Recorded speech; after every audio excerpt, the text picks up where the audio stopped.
Okay, let's do this. We are We live. are live. Hey, you guys. Let's see here. We'll wait a few minutes here. How's it going? Let's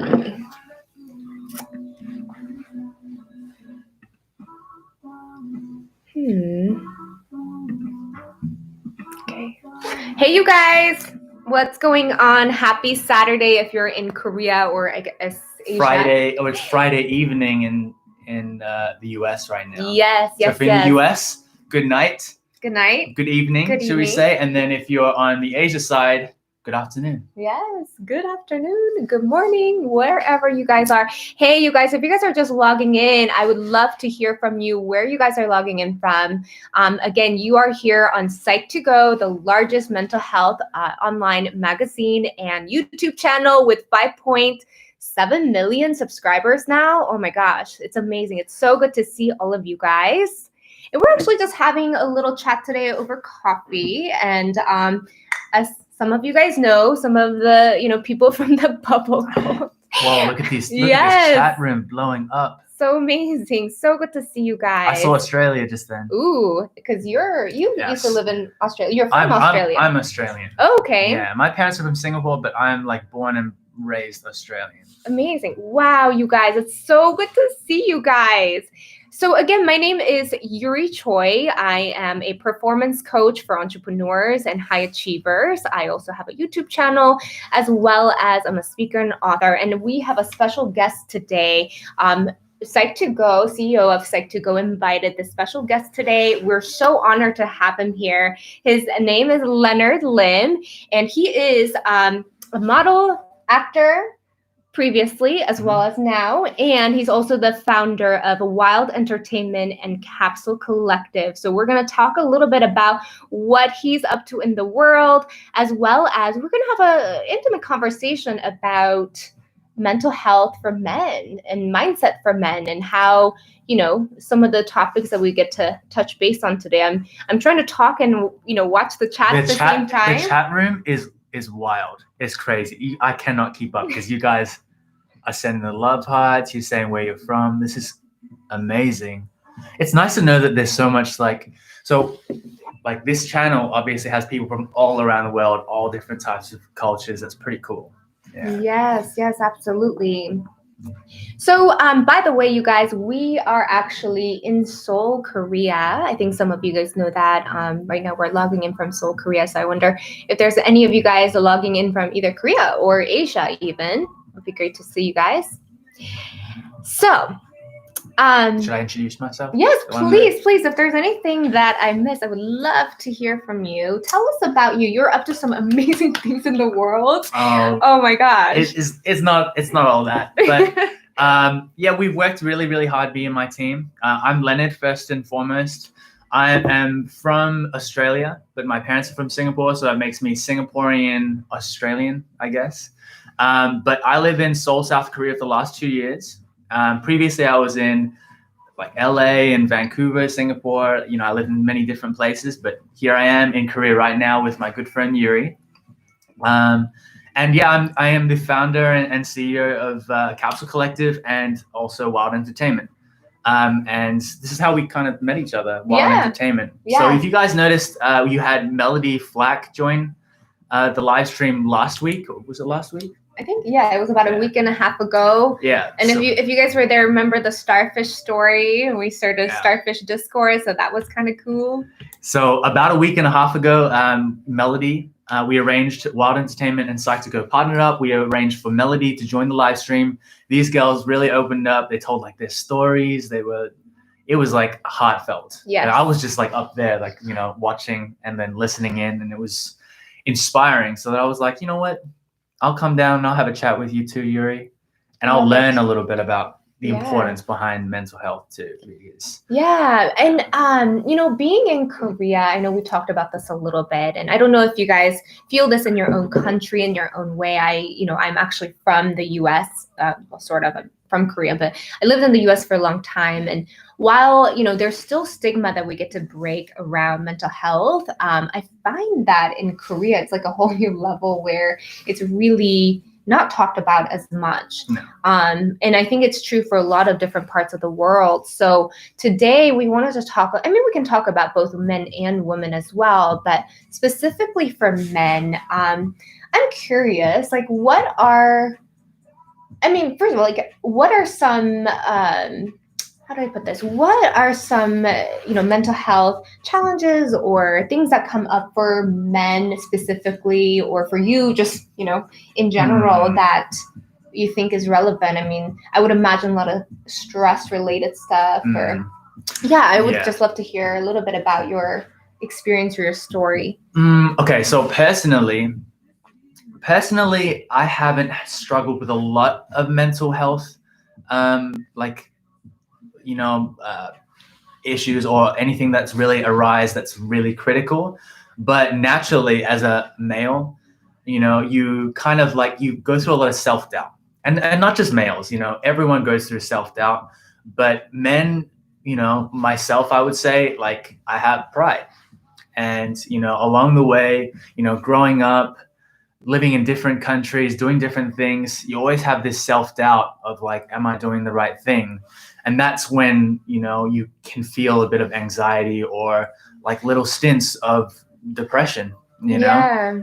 So there was times, not right now because I'm so, I'm in a good state right now, but to get to this point, there was maybe 2, 3, 4 years ago, I went through a lot of anxiety because I was questioning, am I doing the right thing with my life? Am I treating the people in my life the way that I should be treating them, because everyone goes through a couple of selfish years and selfish things. And 3, 4 years ago, I was really selfish.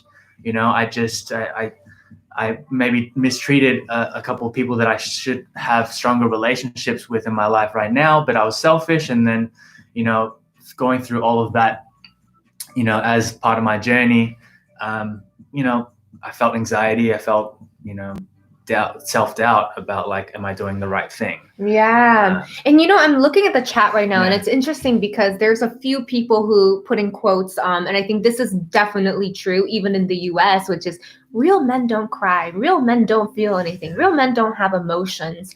And I want to say real men do cry, real men have emotions. In fact, I think really grounded, divine masculinity really comes from being able to feel and feeling balance in that. I'm curious, when's the last time you cried? I'm putting you on the spot. Cried a very long time ago, but to tear up, probably 2 months ago. Yeah. 2 months ago, teared up, just thinking. I'm a very sentimental person, so sentiment is what makes me cry. Yeah, that was the Yeah, thank you for admitting that. No, yeah, how many of you happens. guys? Yeah, doesn't it feel good sometimes to just acknowledge our human parts and our emotions, and to be able to just be whatever comes through. Yes, crying is human, it's normal. And so for any of you guys, especially men out there today, we want to just acknowledge you. If you haven't cried in 12 years, wow. If you are watching this and you have felt shame for having emotions or having, these moments of tears or, even crying, know that it's okay. So let's reverse that stigma, because I call it emotionally constipated. I've definitely I've definitely, helped a lot of my clients who have, been feeling that. And the problem I sense in that is that whatever it is that you're doing, your passions, your work, it really has to come from your heart. And when you're not connected to your emotions, which, by the way, I don't know if you guys know this, but you actually have neurons in your heart too. And so when you're not connected to that part, it's actually harder, and you actually have to work harder to get the same results. You're not being pulled to your vision as much. And so it's amazing that you're able to connect to that. It sounds like you're very sentimental. You're able to connect to your heart. I'm Pisces. Pisces is sentimental. That's Definitely actually funny. I'm a Capricorn and I'm not very like technically. Yeah, I mean Capricorns are technically very practical and but then I'm on the cusp of Capricorn and Aquarius. So my Aquarius side is like, like I love art and poems and all of that. But yeah. Something about K-drama. Oh, cry over One Piece songs. So yeah, today, I would love to hear a little bit more about your story. I know that you mentioned you're willing to open up a little bit. Yeah. What were those moments for you where you were feeling anxious, and why do you think that was? As well as how did you come out of that for you? Okay, what are some tips you would give people who might be experiencing anxiety or bouts of depression, right now in real time? And I'd be happy to share some of my stories as well. So the anxiety and like bouts of depression came from either like self-doubt about what I'm doing with myself in life, firstly, and then secondly, I also got anxiety from the thought of losing someone in my life, from past behavior or whatever it may be. Just like I said, I'm very sentimental. So two things, like what am I doing with myself, and also am I gonna lose the people around me, or am I treating people around me well? So like how I kind of came out of that was I kind of focused on, well, firstly I meditated. I learned how to meditate. Yeah. I love that. Firstly I learned how to meditate, so I started doing that. And I started making sure that I gave myself, 10 to 15 minutes per day to just like ground myself. And then when I came out of meditation, I would always feel like rejuvenated. I would feel like, it would give me fresh perspective, because it's so easy to get caught up in your own head. Sometimes you're just like, all right, there's so many things happening, like, and my heart would be beating really fast.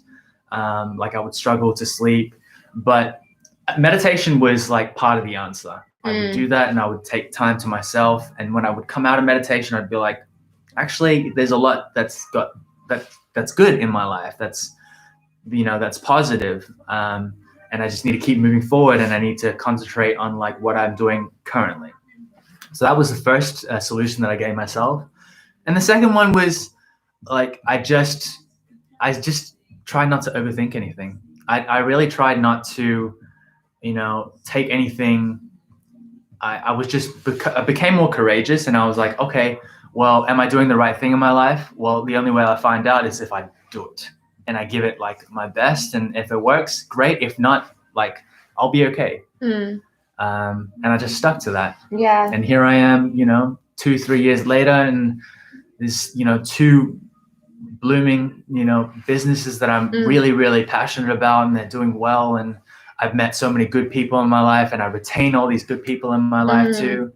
So there's a lot good that can happen when you just take time for yourself. Yeah, I love that. So for any of you guys who know me, I'm a huge fan of meditation. And it's really cool because your energy is very grounded, even though you can be really playful and everything. So I totally can sense that, meditation is a part of your life. And, I don't know about you, but for me, when I meditate, there's days where it's like so hard to even sit for like a minute.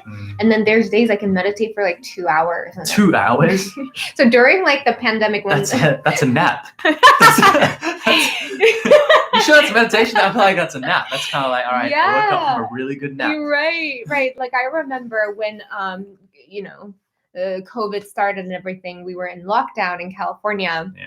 And I just started meditating for like 2 hours a day because I knew the world was going to get chaotic. So I'm like, okay, I get to ground myself. And I had some really trippy meditations too, where I would just like go into this whole other realm, but that's a whole different story. But yeah, meditation is amazing. I'm curious, do you guys have any experience with meditation, or what questions do you have about meditation? I mean, that's amazing that you've been practicing meditation for a while now. Yeah, I mean, I've been more irregular now because like I'm in a good state. But every now and then, if I start to feel like a little bit like anxious or a little bit like clogged up here and here, then I'll wake up and I'll meditate. Even before I work out, I love to work out. So I take care of here, and then I take care of my body after. Yeah. Actually, that's one thing I ask myself as well as my clients at times, which is, how is your body? How is your mind today? How is your heart? And how is your soul? And like really checking in with all the different layers. How's your soul? Yeah. Yeah. How is your soul today? I don't even know how to answer that question. How's your soul? No one's asked me how my soul is. Yes. How do you answer that? Let's check in. How is your soul today? I would love to hear from you guys. Meditation and exercise is a great combo. Yes. My soul is feeling, what is it? It's feeling a lot of excitement. There's a lot of exciting things that's being created in my life right now in business. My soul is expansive today. My soul feels present here. Yeah. So I invite you guys to try that on too. I invite you to think about like every morning, like, how is my body? Like, is it feeling good? Is it feeling tense? Is it feeling stressed? And if so, where? How is your soul is neutral? I like that. We have soul. That's a whole different conversation. Yeah, we're actually a soul in a physical body. We're not and I'll actually share an intimate story with you guys. Like, I remember, and I talked a little bit about this on the last chat. I remember when my dad passed away due to cancer. And when he passed away, like, that was the first time that I ever experienced somebody really close to me pass away and, really kind of see that. And I remember seeing his body, that was physical vessel that was there, but he wasn't there.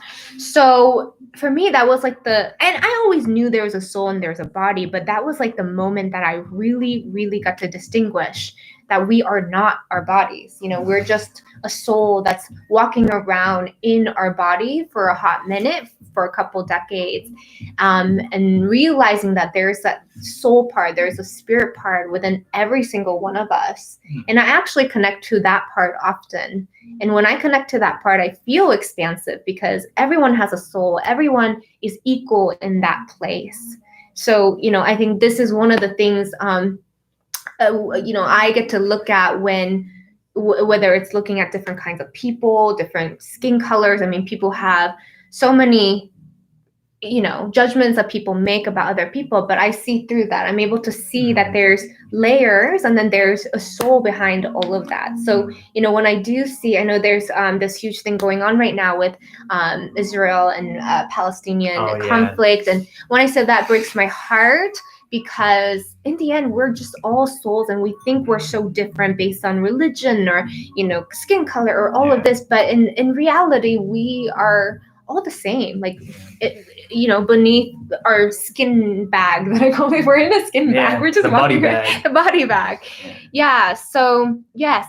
And, actually, and while I don't want to go too deep into that particular conflict, first of all, anyone who is affected by that, whether it's mentally or whether physically, or if you have any family who's involved in that situation, my heart goes to you guys, as well as to, while I don't want to go into like the whole conflict, like, I want to make a statement that we get to make a stand for harmony, healing, and unity and love. And so all of you guys who are here today, you guys actually doing the work, doing the inner work, doing, what you got to do to take care of your mental health, know that you're actually you're a part of that solution, because I believe that when we can actually heal ourselves on a micro level, as well as when we can heal, the actual intimate relationships or friendships or whatever that you have, that's when these bigger conflicts gets to be resolved. So yeah, this world is so chaotic. And though, like, notice that through things like meditation, we can actually calm ourselves. We can come back to a peaceful soul, peaceful heart. And from that place, yes, love does win. Thank you, LP999. And I actually wanted to ask you, what is your, so I love that you're taking care of your physical health. And I think that's actually a huge part of taking care of our mental health, because it is so interconnected, as well as you literally get like a surge of endorphin and dopamine by working out. So how has working out, been effective for you in that way? So the way I view like, my fitness, my well-being. Like I used to be a professional swimmer. And I thought back, all right, like what was I like during those days? And I was so focused on like, pushing myself to like the limit physically. And it always made me feel like powerful, confident, strong. So I wanted to get that feeling back. So then, I dedicated to myself to be like, all right, well, I'm not treating fitness as like as a cosmetic, so like I'm not thinking of it as a cosmetic workout. I'm thinking of it to kind of push myself to do something that I enjoy and it makes me feel good. And I like taking care of myself. So, that's how I view fitness. And whenever I finish a workout, I feel a little bit, I feel exhausted, but I feel really like in control. I've done something for myself and then I feel confident and I just go about my day. I always do it first thing in the morning so that like it structures the rest of my day. Yeah. I feel after I do a really good workout, I feel I can do anything. And I feel really focused, and that's like the main thing, as opposed to like, there was a period of time where I wake up and I didn't know what to do first. Yeah. Now I'm always like, I'm going to wake up. If I need to meditate, I'll meditate. And then I'll go for my workout. Right. It's just 45 minutes a day. And it's nothing, it doesn't take up too much of your time. It just takes a little bit of discipline, but it sets up like the rest of your day. It sets up your life. It sets up your year. It sets up everything. Yeah, so totally. That's the way I view my fitness and well-being now. Yeah, absolutely. And I believe, again, that's our soul taking care of our body, because our body is the only thing we have. Like we might as well take care of it and love on it, right? Like here's the thing. The only thing I realize you can control in life is yourself. Like there's so many external factors that, are out of your control. Like other people or, whatever's happening in the world. But like, I always focus on myself. And, if I keep focusing on myself, then I feel like I'm always going to be in a good, like, mind state. Yeah, yeah, absolutely. Sorry, my hair's so fucking messy today. Your hair looks fabulous. Yeah, I just woke up and then. There's a question that says, is there a time of a day that works best for meditation? Honestly, for me, when I'm in a super good flow, I try to like have a meditative day. There's no good or bad times. However, I will say this, when I start the day, sometimes I don't even get out of my bed and I'm still in my bed with my eyes closed. And yes, from the outside, it might look like I'm sleeping or taking a nap. But in fact, I'm actually just checking in with my body, doing some deep breathing. And before I actually get out of bed, this is something that's so yummy for my soul, which is I will just scan every part of my body and just thank it. And by the end, when I get to my toes from head to toe, I'm like so thankful. I'm already in a very abundant mindset. And, as long as I have my body and I'm still breathing, like anything is possible. And I get to remember that. So that's a really good time to meditate for me, as well as when I do like mundane tasks sometimes that I don't want to do, like doing the dishes. Sometimes I kind of turn that into a meditative practice. For some people, I think meditation at night is good. And honestly, whenever I have a minute, when I'm, taking a subway or in a taxi, sometimes I'll just meditate. And any chance I get, like really. But what about you? When do you typically meditate? Morning time. Morning time. Yeah, morning time. It's just like as soon as you wake up, because when I come out of meditation, I feel energized. So I don't want to do that before I go to sleep. I feel like I like doing it when I first wake up, and then I just dedicate 10 minutes to it where I open up my eyes, and then I'll have coffee and I'll do whatever I gotta do. But yeah. Usually my routine. Yes, and then some. So this is really the theme of what's coming up here is that, when we talk about mental health, we think that we have to do these grand things. In fact, a lot of the things that I end up working on with my clients is actually going back to the basics. What I'm hearing is like consistent meditation, consistent workout, consistently, nutrition or eating healthy. I mean, all of these little micro habits actually turn into, creating that momentum so that you can actually have that foundation of your mental health that leads to, a good mental state. So, yeah. Whoa, do whatever and get a chance, yep. So, some tips on what to say. Okay. So, what other questions do you guys have for us? You guys would love to hear. Some questions on the wild page. Oh, awesome. I asked some, and then there was a few people that asked me some questions. Let's have a look. Okay. So, all right, these are some questions that these are great. How to cope with social anxiety. Okay, so I mean, I've never experienced social anxiety, or maybe like a couple of times when I'm in a very, very unfamiliar environment. I know absolutely no one, but I think that starts with you, like if you're always consistently like working on yourself and you're able to, improve on your own personal confidence, you'll be less likely to be affected by your surroundings, and that's where that's the starting point.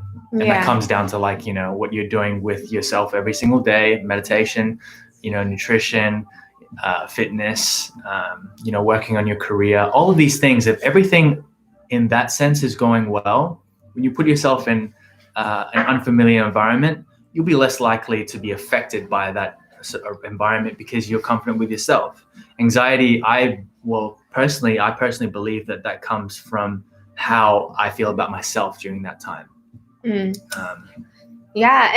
social anxiety, I believe, that can stem from really caring about what other people think more than what you think about yourself. And, this is an example that I utilize sometimes on my clients, which is if I were to look at you and say, you are a pink frog, you would look at me and say, I've been called that before. I'm like, I look like a pink frog. I mean, it is what it is. Most people would be like, okay, I don't know what you're talking about. What I'm saying is, so certain that you're human, right? So it sounds so ridiculous to hear that someone's calling you a pink frog.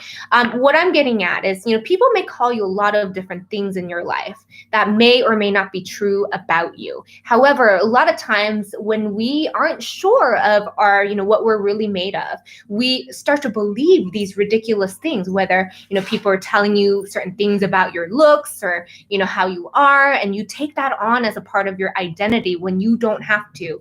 And that comes from really getting grounded into knowing who you are and know what you're made of, so that you can actually say, no, that's ridiculous. Someone might be like, oh, if someone were to tell me you're stupid, I'd be like, okay, that's ridiculous, because I know who I am, and that's not a part of my identity, and I can just, go ahead and deflect that away. So when it comes to social anxiety, that's something that you guys can think about. Any kind of anxiety comes from, really taking on, checking in with the external reality more than checking in with your internal reality. So again, just like what you were saying, going back to the habits that really build your foundation of who you are. And if you guys are watching this right now, this is an exercise that you can also try on, which is maybe sit down and write down your 10 core values of what you're made of. A lot of times we're making decisions based on these core values anyway, but we aren't sure what those are. But when you can get super clear on what are those things that you truly believe in, that you truly are made of, you can start to create an alignment in your life. So for example, for me, some of my core values is integrity. Some of my core values include creativity, love, so compassion. So some of these things, so I get to check in and say, okay, am I being true to who I am, who I get to be in this world? And when I can say yes to that, anything, what other people think do not matter. And in fact, a lot of times people will react to you, but they're not actually reacting to you. You might think someone's mad or someone's, being unkind. A lot of times that has more to do with their own relationship with themselves rather than what they're really perceiving from you. So I hope that helps. Did they make the Discord channel yet? I believe she has. So if she has, we'll go ahead and include that link. I think so. Yeah. So just to kind of refer back here. So Melody has created a Discord channel, I believe, so that we can all have a conversation about mental health, ongoing conversation. Yeah. So we will get that link and post that in the comments or in the caption below so that you guys can join.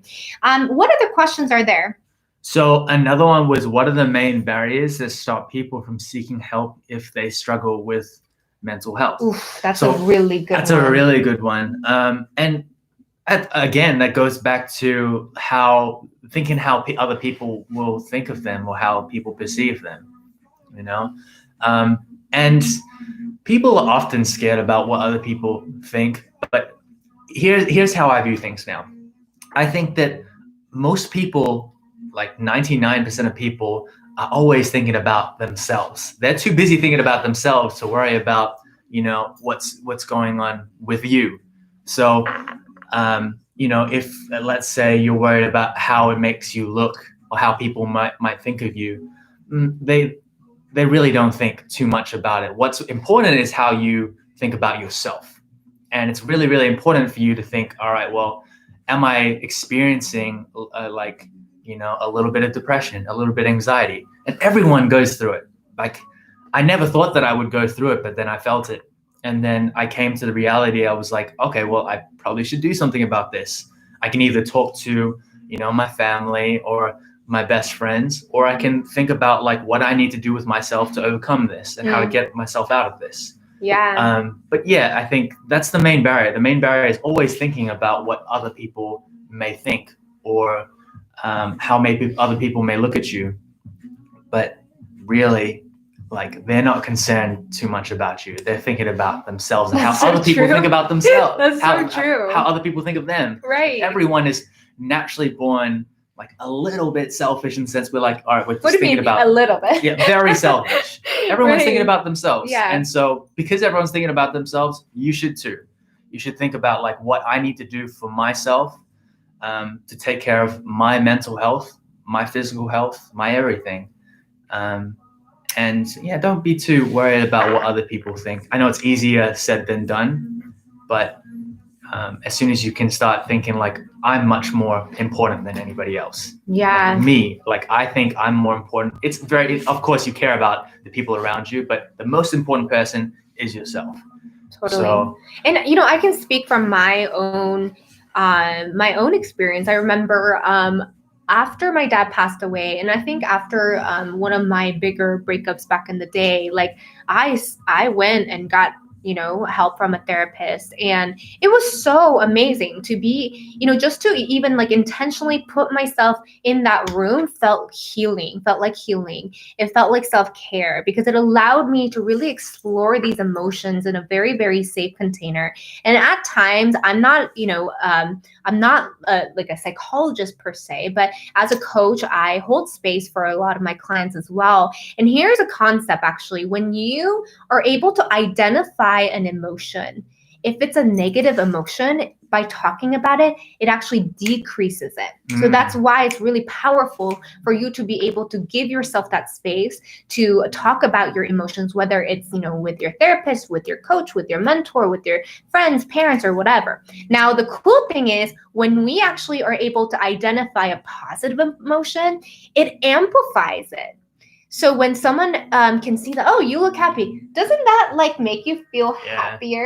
It does. And by helping other people or helping yourself or other people recognize these emotions, if they're positive, they're going to amplify it, and if it's negative, it's going to dissolve it. So it is really, really healing. And I think one of the things, again, like this blows my mind because in Korea, I believe there's a lot of hush-hushness about mental health and people seeking help. And I see people all the time, coping with these stressors in an unhealthy way rather than in a healthy way, because they never, took the time to really understand what's going on. And so I just see people that are stressed and that are reacting, and I'm like, whoa, how wonderful would it be if they're able to either meditate, get some help. But here's the thing in Korea, and it's just the culture around here that, like, how people view you and the perception of you is very important. It's just, in career-wise and stuff like that. So that's why, like, people are not really facing head-on when it comes to the mental health, because like they don't want to admit that, like, this is something they may be experiencing, when everyone experiences this. Every single person experiences this. Yeah. So whatever you guys are feeling, whatever you guys are going through, especially if you're suffering silently, I want this to be a message from the universe for you, that you get to acknowledge and you get to feel okay and you get to accept yourself, and that you're not alone in that.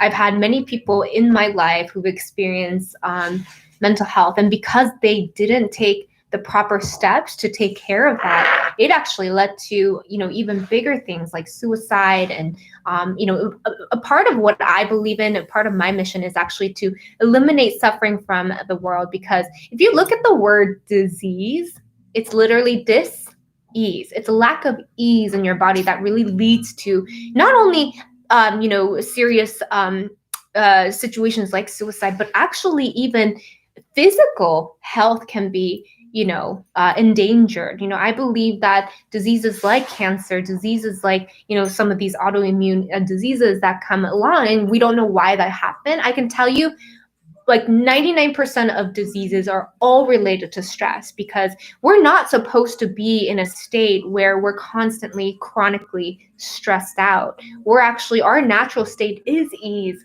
is abundance, is feeling peace in our bodies. So yeah. I'm curious, you guys. I would love to hear from you guys. What is landing for you guys? How is everyone doing? Where are you guys logging in from? Would love to hear from you guys. When people around you don't believe in mental health, how do you make sure that you do have mental health?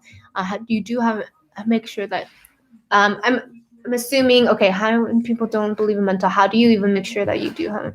Well, you know what? Like, notice that you have more awareness of your body and your health, whether it's mental or physical health, than anyone else. Yeah. So it's okay. It's honestly not a big deal if other people don't believe that you have a mental health, challenge, and you feel like you do. Listen to your intuition, listen to your body. Like, you own your body. You can do, what feels good for you. And if that means getting help from like a counselor at school or seeking out, different kinds of help in your own way, do it. Yes, love what you said about recognizing negative emotions to decrease them and recognizing positive ones to amplify them. Currently writing that down in bold letters. Love it, Tanner. Thanks for sharing. So let's actually talk about this real quick. Like, how are you guys feeling? If you can identify a positive emotion right now that you're feeling in your body, please share. Like, I feel amazing. I feel great. I feel at ease. I feel good. Like, what is a positive emotion right now in this chat that you guys can amplify by identifying it with us real time? You feel neutral. Okay, perfect. Yeah, can't wait to hear you guys. Peace, neutral, relaxed, feel normal, at ease. I feel excited. I feel calm. I love it. How are you feeling? I feel calm. That's good. I feel calm. I feel happy. I'm always happy. Oh, yeah. This is beautiful. I feel home. Oh, yum. I feel optimistic. Grateful. I like that. I feel grateful. I feel growth. That is beautiful. I feel happy. I feel empowered. I feel relaxed. Yeah. You know what makes me really happy all the time? What? Just like funny things. So, you guys should follow his Instagram. His reels crack me up. It's so fun. And I agree. I think I actually talk about this idea of playfulness often. Yeah. Playfulness is so healing. It really is. Like, I don't know. Like, whenever I'm feeling stressed out, I'll just like watch something funny, or I'll make something funny, and I'll just be like, I'll just laugh to myself. because it's just it's silly, and then I'll just be in a different mindset. I'll just be a completely different person than I was like half an hour ago. Yeah. And for me, like I dance in the morning. Oh, you do? Sound like a You crazy dancing? person. But like I'm like walking to my shower and I'm dancing. Like I am like waking up my body, like listening to some good tunes. Like that always gets me in like a good state. So, you know, after I wake up, I've meditated in my bed, thanked every part of my body before I open my eyes, and I'm dancing to my shower. Like it's so hard to have a bad day after that. Yeah, it's like how you start off the day. Yes. Okay, what other questions do you have? These are good questions. Okay.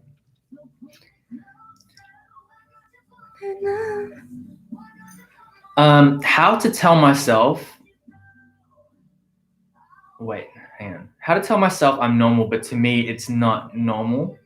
I'm always worried. What is your best advice? Always worried. Okay. First of all, can I just say I do not like the word normal. None of you guys are normal. None of us are normal. Like, what is normal? I'm really weird. I'm seriously weird. So I don't know. Like, don't believe what you see on the internet. Don't believe, what people put out in terms of like their front, because everyone is a weirder. I love being weird. And, I own my weird. It's a good thing. Yes. You know what I mean? Why do you want to be normal? I don't want to be normal. Like. It is what it is. Just be happy, be you. If you're weird, and then there's people gonna appreciate you for you out there, and there's people that don't appreciate you for being you, and you don't necessarily need to be around them.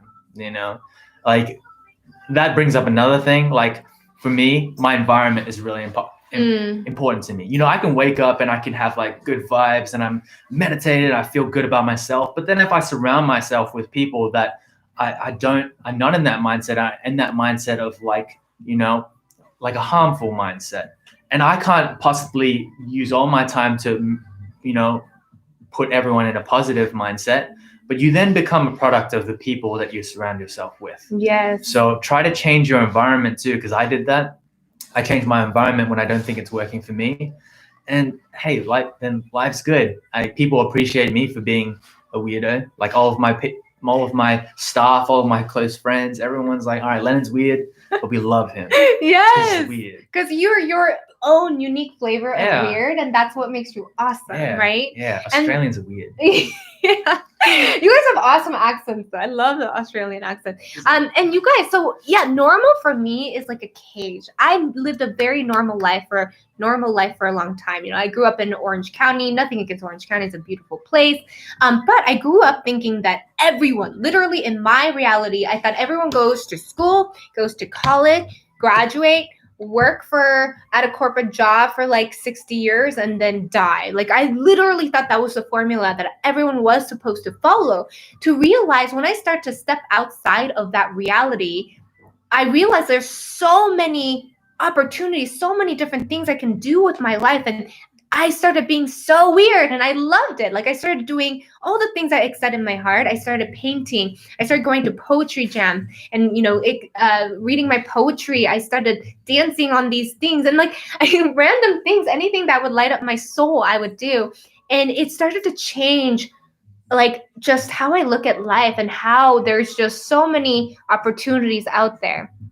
And how being weird and being authentic to who you really are, actually for me, it freed me. It freed me so much. So be weird. Just be okay with being weird. It's the best. It's liberating. You just feel free, and you kind of like, I don't have to pretend to be anyone, to do anything. I want to be me. Yeah. There's still, a lot of people saying like, how do I be normal? Don't be normal. Yeah, don't be normal. I encourage you not to be normal. And also, on the part about one of the questions was, how do I stop worrying? Sometimes we try to suppress our worries and it actually gets amplified. So instead, what I would invite you to do, if you have any, worries that's like running in the back of your mind, take a minute, like you can have your own worry time. So you can literally set aside 5 minutes, 10 minutes where you get to, all you do is worry intensely. You write down all your worries and you acknowledge them. And then after the 10 minutes, you just rip that page out and go about your day, knowing that you can come back to that space of worrying the next day and you'll have plenty of space for it. But for the rest of your day, you get to actually carry on not worrying, knowing that you have time to worry intentionally. Another thing is worrying, you guys, is praying for what you don't want.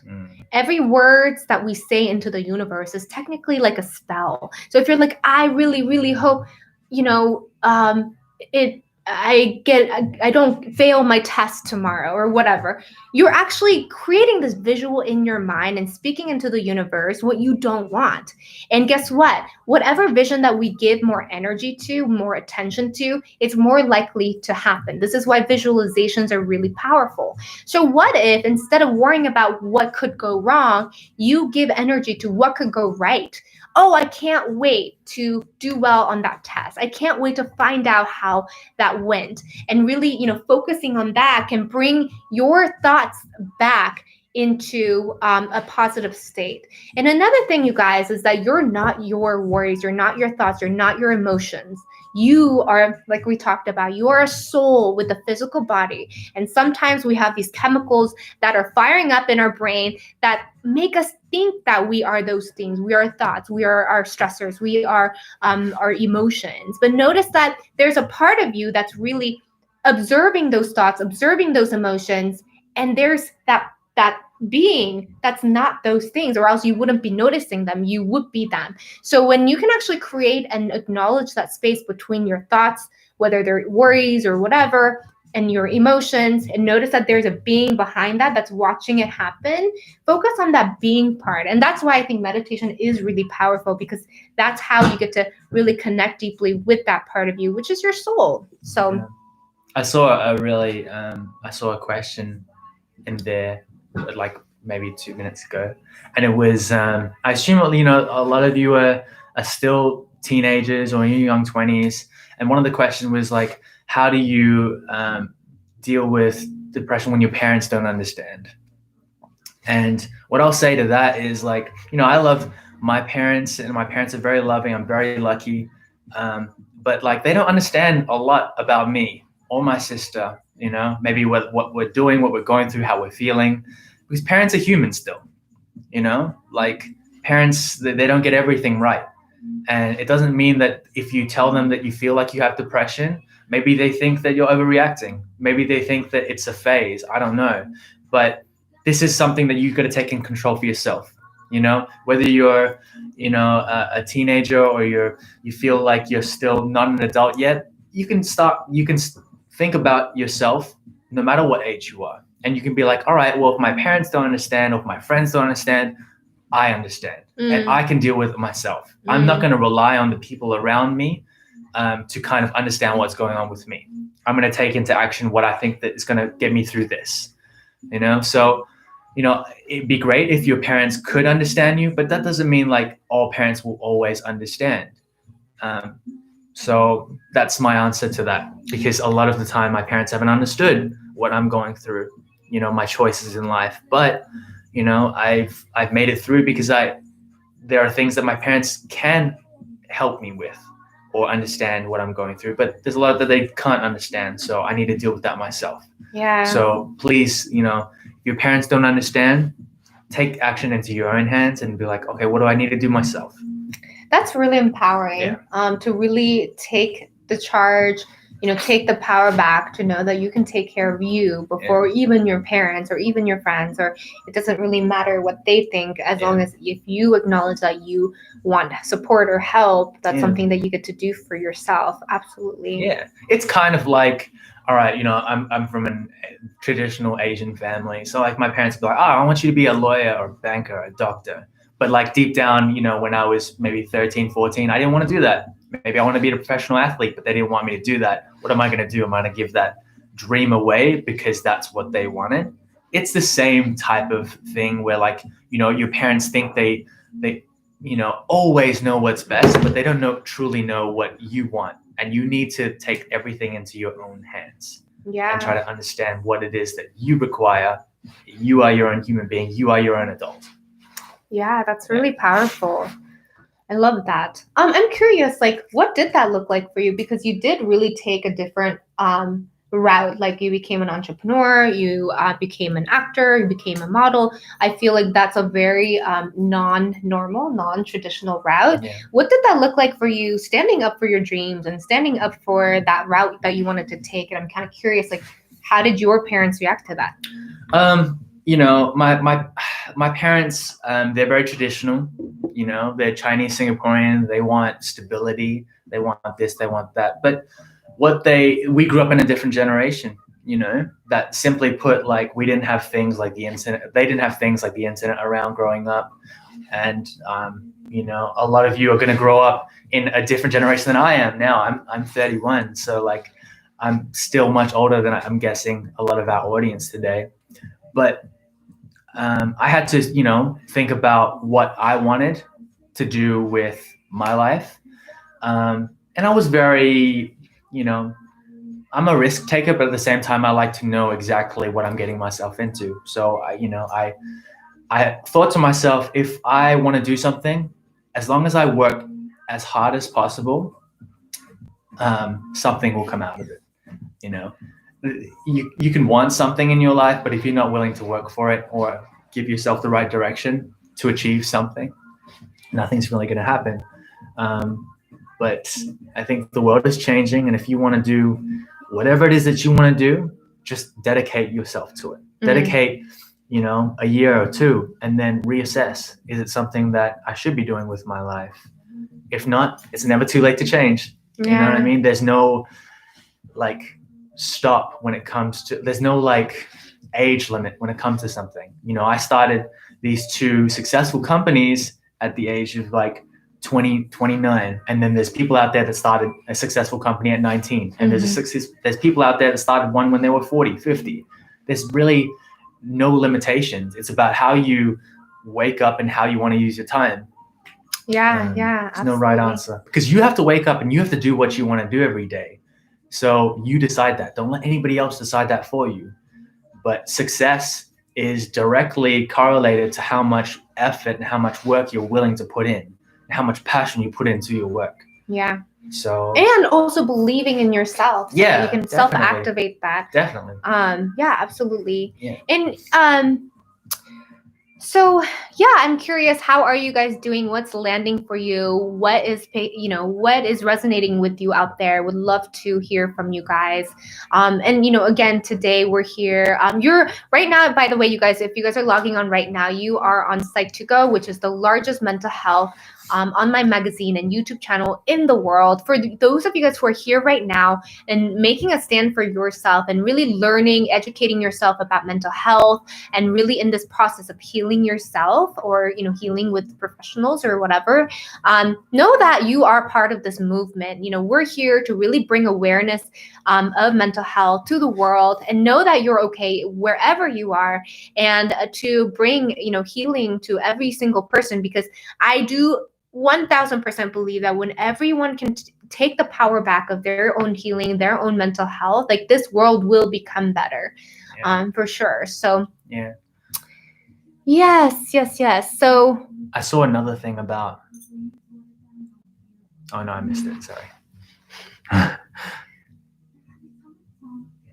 Yeah, so I'm curious, were there any other questions that we can address? He's gotten a bunch of questions on his Instagram. And by the way, what is your Instagram if people want to follow you? Oh, so my Instagram is, it should be in the caption there, but it's Leonard Lim, ITSLEONARDLIM. And yeah, I mean, leave me a comment, leave me a message, telling me, you know, you've seen me from here, and then like maybe we can connect. I would love to hear like where you guys are coming from, how you're doing. But I think, one of the questions was like, how do you deal with overprotective parents? That's another parent thing.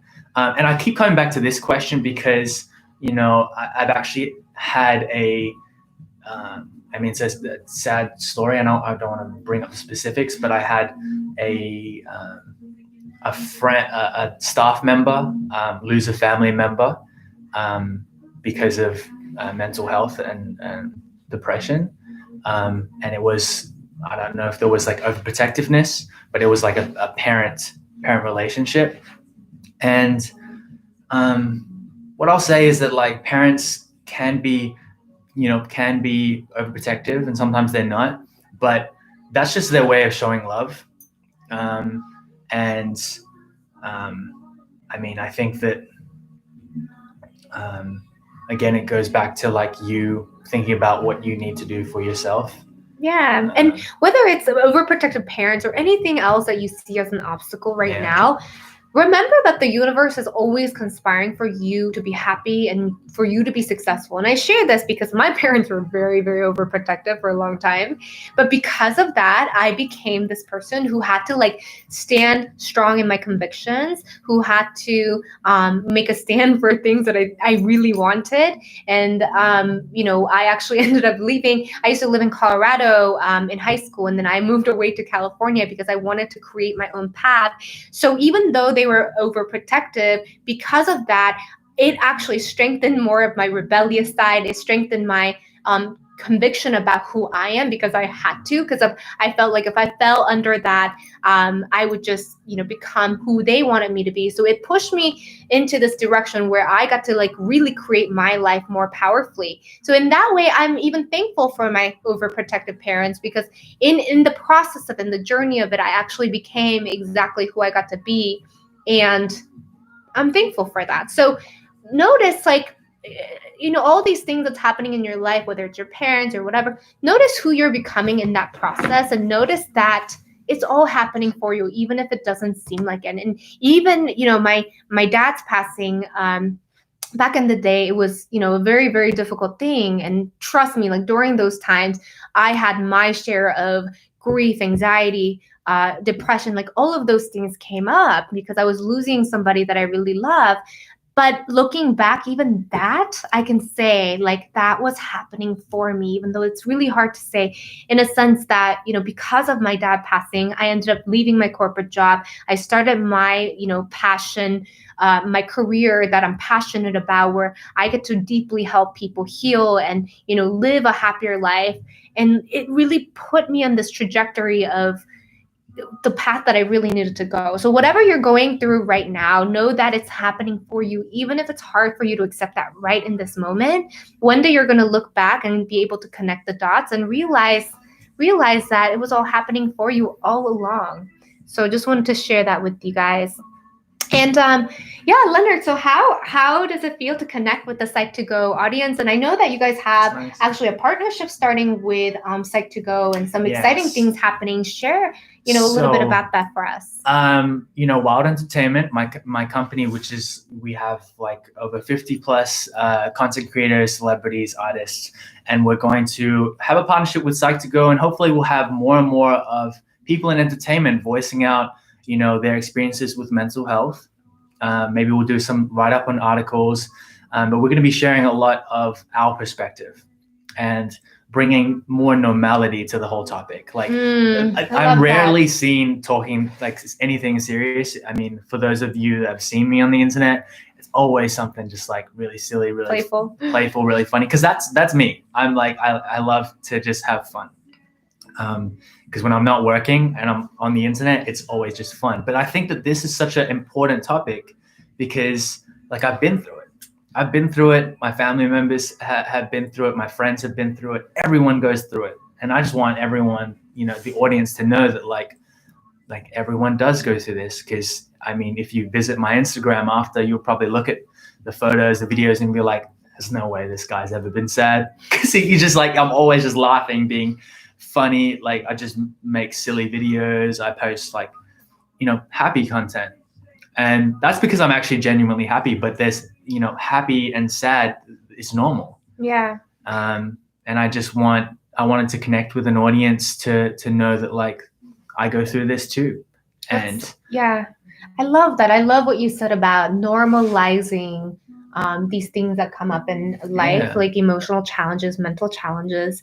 There's something called law of rhythm in the universe. And that really says that everything has a rhythm, everything has a season.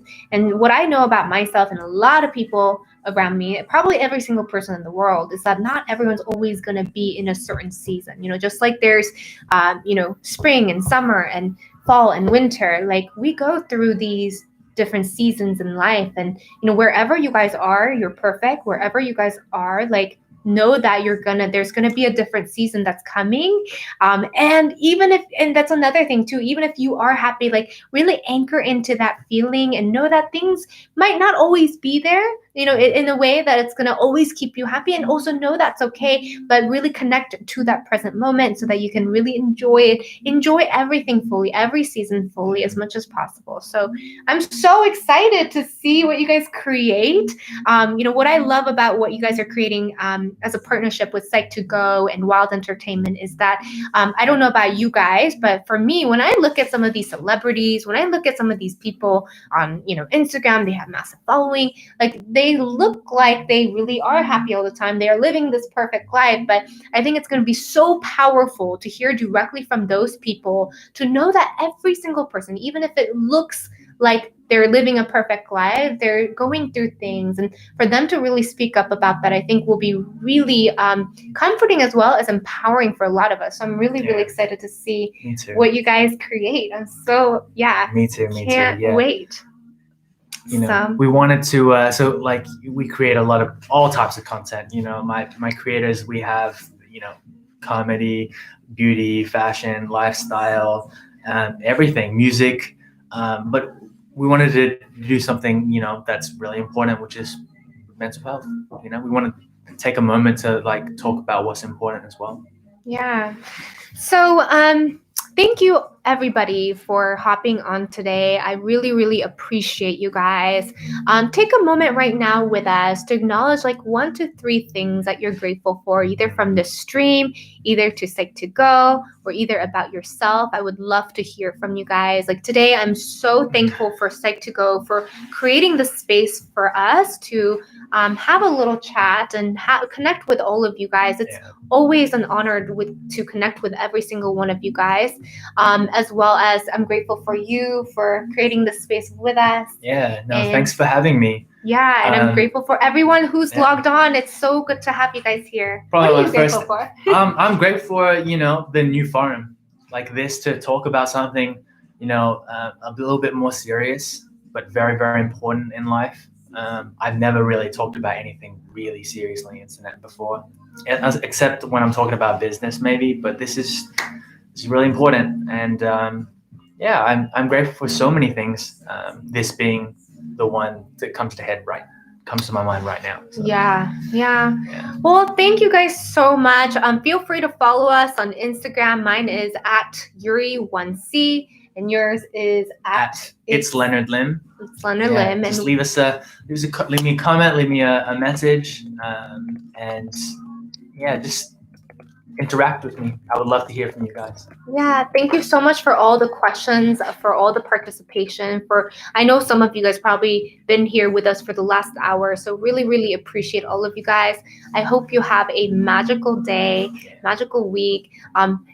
May is Mental Health Awareness Month, so we're having these extra chats on Psych2Go to really acknowledge that and really come together to bring more awareness.